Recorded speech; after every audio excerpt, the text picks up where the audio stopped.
What's up everybody, Matt here, and today I'll be reviewing Black Science issue 4, so let's get into it. So this issue is basically a fight for survival as the team tries to get back to the pillar in time before it's going to count down and obviously zap them somewhere else. So the comic opens with Ward, Grant, an injured Grant who's actually been, I think he's pretty much got his guts ripped out. They actually managed to acquire one of the German jeeps, and they speed towards the pillar, but the jeep's destroyed by a missile from one of those Mecha Indian type people. Anyway, they end up fighting them, and Ward decapitates one with some barbed wire. It's pretty brutal. Then more come in. Ward sacrifices himself so the others can make it to the pillar, and he dies in a pretty badass way. He takes a bunch of them down as he's going, but then he ends up getting his head chopped off. So the others make it to the portal in time, and they're actually zapped to a place that's not trying to kill them. It's like this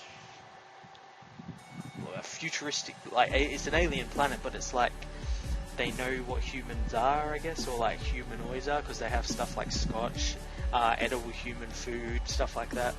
And we learn from Cassandra, I think her name is. There's too many characters.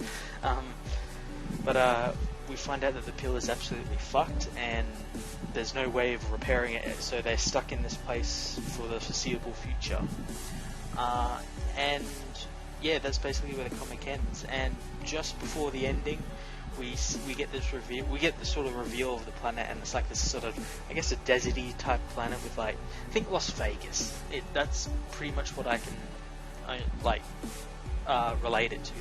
And we see this guy sort of materialize out of nowhere. He teleports in, and he seems to be after the group or something. And he doesn't seem to be too friendly because he's carrying quite a bit of arms.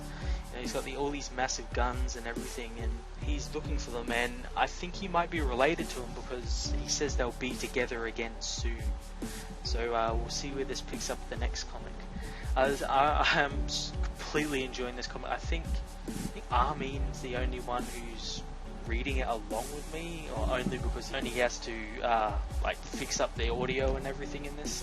But it's a damn good comic. If people aren't reading it, tell people to read this comic. It's such a good comic. As I've said before in the other reviews for it, it's 1950s pulp science fiction. It's so good. It's totally out there and everything, and the art still remains brilliant as ever. That really nice painted, gritty look to it.